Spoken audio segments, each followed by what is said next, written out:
Welcome to another episode of Russian Hate Speech, where we break down the Kremlin's latest lies against the West. In October, Russian media actively spread narratives against Ukraine's European and American allies. Propaganda programs systematically manipulated issues of international security, distorted facts, and presented assistance to Ukraine as an alleged threat to Russia. At the same time, they shaped an image of the West as weak and uncontrolled, convincing Russians that Moscow's actions are forced and necessary for national security. On 14 October, during the program's 60 Minutes special edition on RTR Planeta, Nikolai Starikov, writer, politician, and public figure, pushed the narrative that US deliveries of Tomahawk missiles to Ukraine are allegedly aimed at creating a threat to Russia and forcing it to capitulate.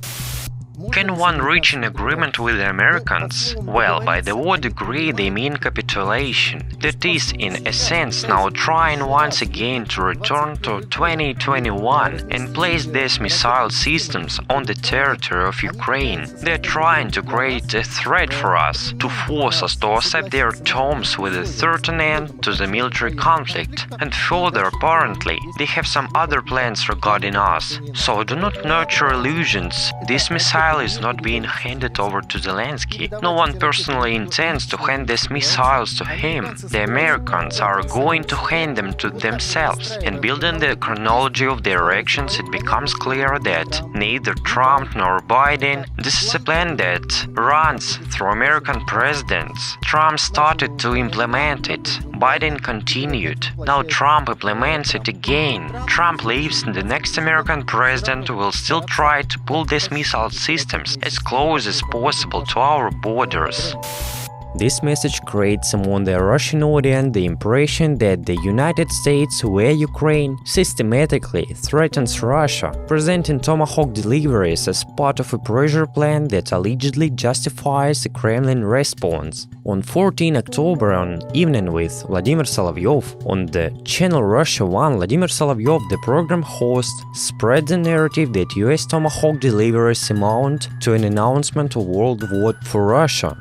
The answer is very simple. The very fact of supplying Tomahawks, whether they are launched or not, in my view, should be for us a reason for special munitions to be delivered to the troops, to be armed, in a clear and unambiguous order given, including to Western political figures, that as soon as they take off, we cannot distinguish a Tomahawk and a what loadout it goes, whether there is a nuclear warhead, whether it's dirty or not somehow.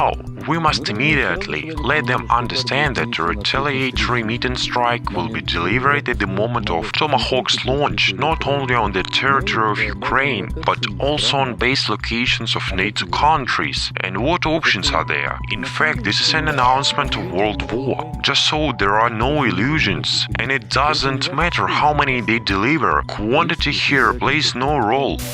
In this way, Russia attempts to legitimize possible aggression and frighten the audience, presenting arms deliveries to Ukraine as an alleged trigger of a global threat by the US and its allies. On 16 October, during 60 Minutes special edition, Igor Korotchenko, editor-in-chief of National Defense magazine, advanced the narrative that Russia could respond to Tomahawks to prevent World War thought.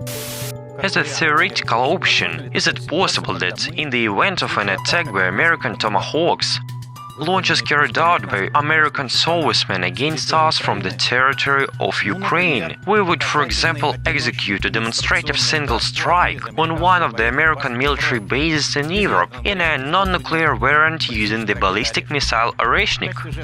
As a gesture of goodwill, we could warn our American partners and colleagues an hour in advance. Evacuate your personnel so there are no casualties among personnel. That is exactly how Iran acted. And as we see, Washington swallowed it without problems. I'm sure of only one thing. Now the risk of further unpredictable development of the situation is so dangerous that Russia will be forced, for the sake of peace, to prevent World War thought, to respond to American Tomahawk strikes on us. This statement presents a demonstrative strike as a forced and controlled measure, supposedly to prevent even greater escalation, and thereby legitimizes strikes beyond Ukraine and intimidates the West. The same day on Evening with Vladimir Solovyov pushed the narrative that Russia must move from the special military operation regime to full-scale war. If we want to win, the army must fight not with drones, not with small arms, not by moving in pairs. And for that purpose, we must move from the special military operation regime to a regime of war. Opposite us is an enemy who is ready to destroy us at any cost. There is no weapon, including tactical nuclear, that ultimately will not be transferred to Ukraine. Therefore, our army knows how to fight. We have arsenals. We just need to decide for ourselves. Let us sorrow for all those that are after the victory. Now we will sorrow for our own, and for this purpose, by fully unbinding the hands, we will quickly and effectively solve the tasks set by the Supreme Commander-in-Chief. For this purpose, the highly respected people in uniform must develop plans and come for their approval. The Kremlin's propaganda is doing everything to justify large-scale mobilization and escalation of hostilities, creating a sense of urgent need to shift to full-scale war. The quote explicitly calls to move from special military operation to war, to lift legal and moral restrictions on the use of force, mobilize authorities and society, and justify brutal actions as forced and necessary for survival. These narratives create the impression of a persistent threat from the West and Ukraine's partners, attempt to portray Russia's aggressive actions as forced, and serve the Kremlin's propaganda as justification for escalation and intensification of military operations. Thank you for joining us today. Stay tuned for the next episode of Russian Hate Speech as we continue exposing the Kremlin's war on reality.